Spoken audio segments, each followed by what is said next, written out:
Hi, everyone. Well done for making it this far. It's the last session for the day, and we have saved you the best for last. So we have Kristina Duncombe here talking about insights from their targeted cane-toad tadpole trapping initiatives. Thank you very much. Thank you for spending the last of your time here listening to me talk about cane toads, you crazy environmentalists. So my name is Kristina Duncombe, and I'm here on behalf of Watergum community to talk about our cane toad trapping initiatives. So who are Watergum? We are an environmental non-for-profit group based on the Gold Coast here. We started in 2001 under the name Gold Coast Catchment Association. And our whole purpose and our slogan is community for environment. So some of the activities that we're involved in include restoration, revegetation and research work, such as like large-scale weed control and replanting activities. We have citizen science, such as our Turtle Watch and Platypus Watch programs that some of you may have heard of. Our education and engagement events, including our BioBlitz, which Costco was repping with his shirt this morning. We have invasive species control, so that's namely our cane toad control program. We have drone services, and then we also have umbrella organisation. We are an umbrella organisation for unincorporated non-for-profits. So today I'm just going to be talking to you about our cane toad challenge program, the methods we use for cane toad control, and how they compare. So I'll put that in there to wake you all up tonight. For those of you who are lucky enough to not be familiar with cane toads, that is a cane toad, scientific name Rhinella marina. So they originate in South and Central America, where they're local. They exist in hot, humid and some tropical environments, although in Australia they've moved out into much more arid environments thanks to lack of predators and availability of artificial water sources. Their breeding season is from September to April, so our warmer months. And they were introduced to Australia in 1935. So when they were first introduced to Australia in 1935, there were only 102 of them, can you believe it? And they were introduced in an area near Cairns in far north Queensland. It was an attempt to control the cane toad beetle population. The cane beetle population, although it was unsuccessful for a number of reasons, one of them being that cane beetles are active during the day and cane toads are active at night, so they never would have met. And also cane toads can't really jump high enough to catch them, so a very unscientific attempt. So after that introduction, the estimated population is now about 200 million, so from 102 to 200 million in 90 years. So as you can see from this map, that light green colour is the current population range. So it's extended from Cairns down to northern New South Wales, up into Northern Territory and across into northern WA. And the cane toads on the outer regions of that move at a rate of faster than 50 kilometres per year, and they have evolved to be faster and stronger. So they are now considered one of Australia's worst invaders. So why are they one of Australia's worst invaders? There are three main threatening processes, the first of them being prolific breeding. So one female cane toad can lay between 8,000 to 35,000 eggs in just one single clutch, and she can do that up to 2 times a year. So we compare this to native frogs, where they lay from a few hundred to, I think, about 4,000 eggs in a year. You can see how easily they are outcompeted by cane toads. And then we have their toxic glands. So cane toads are toxic at every life stage, including up to 2 weeks after they die. And then predation. So cane toads have a huge appetite, and that causes competition and then also declines in native wildlife. So I'll go through these a bit more now. So as I mentioned, one cane toad can lay between 8,000 to 35,000 eggs up to 2 times a year. After that, the tadpoles metamorphose or change into juveniles 21 days after hatching. They then move out of the water in large groups like a massive moving carpet. I don't know if anyone has been unfortunate enough to observe that, but it's pretty gross. And then they take up to a year to become sexually mature. So there are a few threats that exist to the survival of cane toads. That includes density of tadpoles, presence of predators across all their life stages, and then also the water source that they are laid in. And then our second threatening process is their toxicity. So cane toads produce a toxin called bufotoxin, and they secrete that from their parotoid gland, which is a sac located behind the ears on either side of the head. Bufotoxins target heart and nervous system function. So our native predators, such as our koalas, goannas, freshwater crocodiles and snakes, as well as our cats and our dogs, can die up to minutes after ingesting or even just mouthing cane toads. The toxin is also an irritant to human skin and can be fatal if consumed, although no one has been stupid enough to do that yet. The eggs and the tadpoles are also toxic, so that poses a threat to our aquatic predators, such as our turtles and our fish. That's the last jump scare, I promise.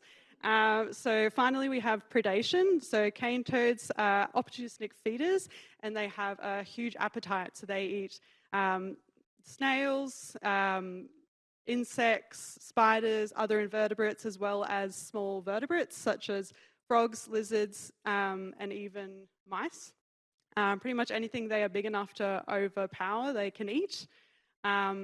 So in a single night, one cane toad can eat from a couple dozen to a few hundred invertebrates. So not only is that directly removing the native animals from our environments, but it's also putting competition on the native competitors, such as native frogs and lizards, who rely on those insects to survive. And when we know how many cane toads there are in our environments, you can imagine the impact they're having on removing that number of insects on our environment. So what is Watergum doing about it? Our Cane Toad Challenge is our annually run program for the control of cane toads. We run it every year from September to April, so during the active season. As a part of this, we run the annual Great Cane Toad Bust, which is a week of concentrated cane toad control action. Within that, we have two methods. The first one is adult cane toad collection. So that is the hands-on collection of cane toads and removing them from our environments and then humanely euthanizing them. The second method is our tadpole lure production. So we use the bufotoxin that we get from the glands of the adult cane toads, and then we use them against the tadpoles in traps, and I'll go into that a little bit more later. And then finally, research and education. So where we can, we continue to do research and innovative control measures, and then educate our community on that as well. So the Cane Toad Challenge. Watergum proudly runs Australia's biggest community cane toad control program. As a part of that, as I mentioned, we have the Great Cane Toad Bus, which is a week-long event where we engage the community in cane toad control. So in our most recent season, which was the start of this year, in that week of our Great Cane Toad Bus, we had over 2,000 individuals involved in that 1 week across 515 sessions. And through that, we were able to remove 200,000 toads and tadpoles from our environments in just that 1 week. And we ran those events across the species range, so Queensland, New South Wales, Western Australia, and NT. So event coordinators would submit the data that they get through this week up onto this platform, which is available on our website. And then we ourselves and also the community use this to track our progress against our milestones. So this has proven to be a really great way to get the community involved and drive that participation. We also give out vouchers as awards for people attending the events, which again is just a great way to get people involved. We also run monthly checks on the data submitted to this platform just to truth check it, and we run webinars to teach event coordinators how to use the platform. So our first method for cane toad control is toad busting, which is glorious as it sounds. So adult cane toads are toxic across all life stages, but they are most toxic as adults, and those adults can exist in our environments for more than 10 years. So adult cane toad removal is a really easy and effective way to just directly remove those cane toads from our environments. The instructions for it are really simple. You just head out after dark with a bucket, torch and gloves, collect as many cane toads as you can, and then submit that data to the Watergum website. So our involvement in this includes the promotion of the busting of those cane toad events, training the event coordinators, tracking and celebrating those milestones through our website, And then we facilitate drop-off points for humane euthanasia. So we utilise the RSPCA-approved method of stepped hypothermia for our humane euthanasia. So that's 24 hours in the fridge and then 24 hours in the freezer. Participants can then drop off their euthanised toads to our volunteer-led drop-off points. And then we use those toads to extract the glands to produce our tadpole lures, or we also sell it on to schools to use as dissection in biology classes, which is pretty cool. So we've heard back from our community some really positive effects from this method. Noticeable drops in cane toad populations, but then also a resurgence of native wildlife. So that's awesome to hear. And then our second method, tadpole trapping. So as effective as adult cane toad collection is, the prolific breeding rate of cane toads has just proven to be a really great problem to actually control those populations. And removing the tadpoles at that life stage just prevents those adults from ever entering our environments, which is where they are most toxic and where they create the most competition. So it's really important to be able to remove them at that life stage. So Envirocom, along with the help of University of Queensland, came up with this tadpole trapping technology where we use the toxins of the cane toad against them. So it was first observed by the University of Macquarie that when a cane toad would lay eggs in a body of water where cane toad tadpoles were present, those tadpoles would actually rapidly seek out and devour the eggs that were being laid. So this would happen really quickly and even in murky waters, which suggested that it was pheromones that were attracting them. Dr. Angela Salim from the University of Queensland then went on to discover that the attractant molecule was buffolupin, which was excreted over the eggs by the adult cane toad. And then she further went on to discover that bufotoxin, which is the toxin released by the parotoid gland, had the exact same effect. So from then, UQ went on to produce the cane toad lures, which use the bufotoxin to attract those tadpoles. And then they distributed that to community groups such as Watergum, and we used them during the cane toad challenge to distribute them into the community. We proved to have great success with this, so then UQ went on to give us the licensing to produce the cane toad lures, and now we use it in conjunction with our patented tadpole traps, and we sell them onto the community, as well as community groups and council as well, so people can do their action themselves. So how does the cane toad trap and lure actually work? So as you can see in these photos, you submerge the bucket in about 15 centimetres of water and put a weight on the top to keep it there. There's a hole at the very top of the bucket where you drop the bufotoxin lure, and then when it's in the bucket, the tadpoles will be attracted to it. They'll come in through the one-way funnel, get trapped, and then you just sieve them out through a net, pick out any bycatch if they do come. You don't get a lot of bycatch because the native tadpoles are not attracted to the lure at all. So if you're getting anything, it's just like an accidental swim into the funnel. They're not actually attracted to it.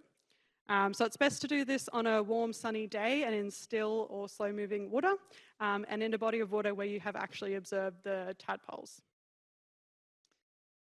So how do we produce our lures? So we have a team of incredible volunteers that help us by dissecting our cane toads that we've collected from our toad busting efforts, and we remove the parotoid glands from the cane toads. So then the next step is to get the bufotoxins out of the glands. So we do this very elegantly. We put them in a blender and blitz them up. And that ruptures the glands, and then we soak it in an ethyl acetate mixture, which then further stimulates them and releases the bufotoxins further. So then we're left with a wonderful mixture of skin tissue, bufotoxin, and ethyl acetate.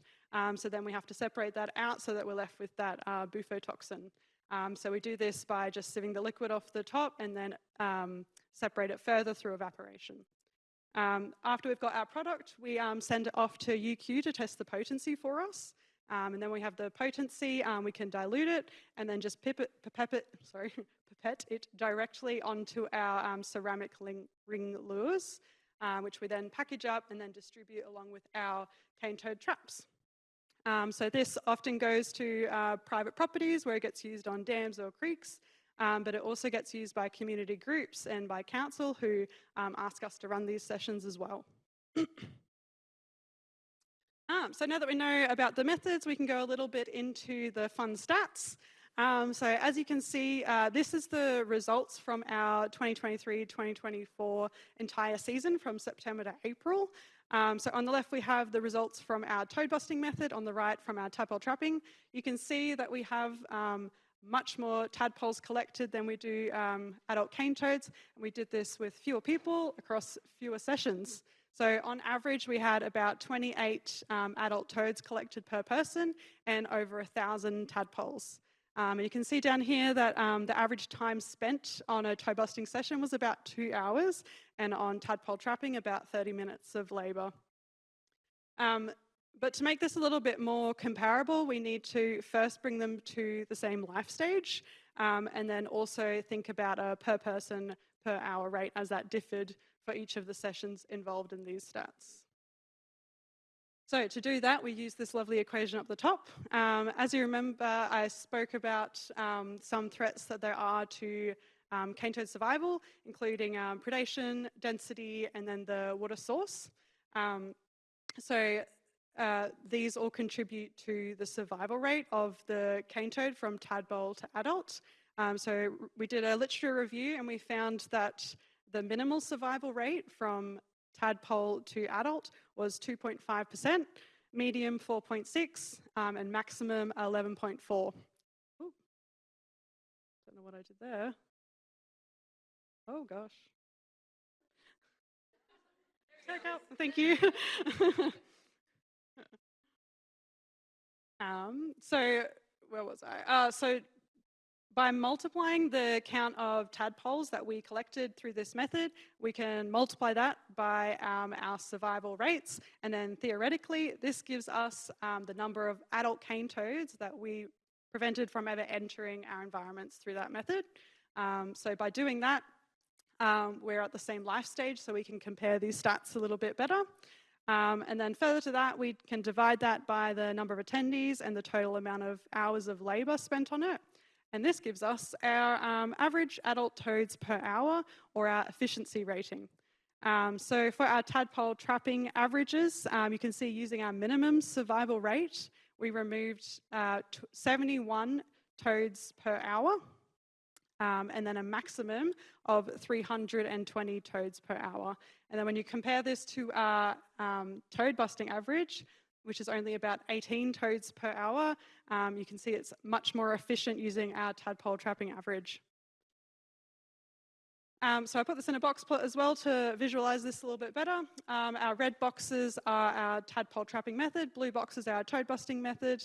The box represents the distribution of our efficiency values, so our adults per hour. And then we have each of the different survival scenarios down here. So as you can see across all of these survival scenarios, tadpole trapping consistently outcompeted toad trapping. So to make sure that this was actually statistically significant from one another and not just due to random chance, we ran a single factor ANOVA on each of the survival rates, comparing the efficiency of the two methods. So as you can see across each survival rate, we have an extremely high F value, which is far above the critical threshold, and then our p-values are relatively zero. So what does that actually mean? Across all three tested thresholds, so all of our survival rates, we found that there is a highly significant difference between the two groups. With the p-values being effectively zero, this tells us that that difference was not due to random chance, and with our F value being so high, so much higher than our critical threshold of 3.85, that just tells us how significant those differences are.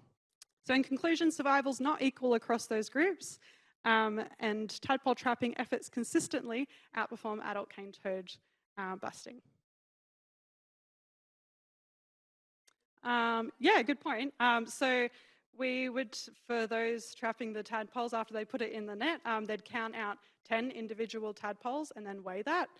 So then they have a mass for 10 so they can divide the total. Yeah, good point. Sorry, I forgot to bring that up. So now that we know that statistically the tadpole trapping is more efficient than our toad busting, we can go a little bit more into some of the further limitations and advantages for the two methods. So a limitation across both of the methods is the seasonality. So for both tadpole trapping and adult toad busting, they need to be active, and they're only active from September to April. So that is a limitation on that. We can't use either of those methods outside that time frame. Another limitation for tadpole trapping is the resources required to do it. So obviously we have to produce those lures, which we put that labour into, and then we also need to distribute the traps. So people need to have access to the traps and the lures to be able to actually do it. People also need to have a body of water on their property to be able to put the bucket into.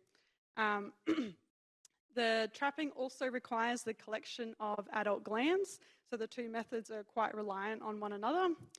Some limitations for toad busting includes the time it takes to do the toad busting sessions. As I talked about, it takes about 2 hours on average for one toad busting session.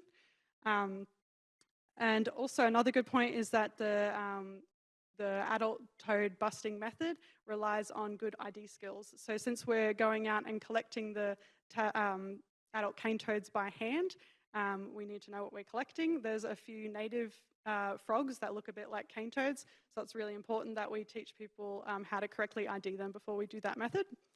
And as we spoke about, it's just not as efficient of a method as tadpole trapping. So some advantages for tadpole trapping is that we generally don't require any ID skills. The trap does all the work for us. The tadpoles are attracted to that lure, and no native tadpoles are attracted to that lure, so we're going to get cane toads in that bucket. It's quite a low effort method for those people using it. All you have to do is put the bucket in the body of water and drop in the lure, and then come back 4 to 8 hours later. Whereas with our toad busting, you obviously have to go out and do it. It also reduces the time of adults in our environments. As we spoke about, adults are the most toxic and they also create the most competition. So it's great to never even let them enter our environments. Some advantages though for toad busting is that it's a really easy and product-free method. If you suddenly get the itch to go collect cane toads, you just have to grab a bucket, torch and gloves, and you can walk out and collect cane toads. You don't need to order in your trap, and you don't need to have a body of water. You don't need to wait for that to happen. So yeah, there's a few different limitations and advantages. The two methods can be quite codependent. So I guess in conclusion, we just recommend using them both together for best results. So what do we want to do next? We'd love to do some more targeted action. So being able to target islands like they were able to do in Kangaroo Island would be really great to see if we could just completely remove a cane toad population. More repetition, so we want to continue to build upon our current data set to identify more trends, which we will keep doing every year that we do this program. We'd love to do some further analysis, such as some population studies for before and after we do these methods, and continue with our partnerships with other organisations and research groups to continue to find innovative control measures and also to be able to communicate our knowledge with everyone. And that's all, thank you.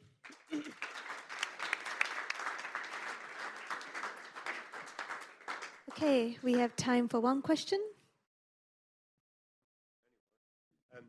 Yeah, I've done a lot of cane toad busting this last summer here on the Gold Coast. But what I noticed this year, I have seen a few in the winter, like right in the middle of the winter. Like what's going on there with the cane toads? I hadn't noticed that before. Yeah, I've actually heard that a lot from a lot of people, even just at this conference, that cane toads are being spotted so much earlier, and we're getting calls from people wanting to buy traps because they're seeing them earlier.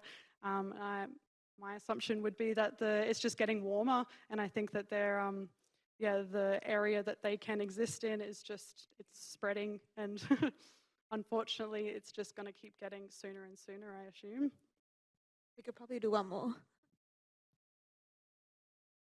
Thank you. You've probably already said it, but in the one breed where you've got between 8,000 and 30,000+ eggs, have you an idea of the percentage of the survival to adulthood? Well, from tadpole to adult, it's, I think I said 2.5 minimum and then 11.6 maximum survival rate from tadpole to adult. I couldn't quote egg to adult though, sorry, because there might be some differences there with density. Okay. Yeah. All right, thanks. All right, thank you so much, Kristina. That was a great presentation. Thank you.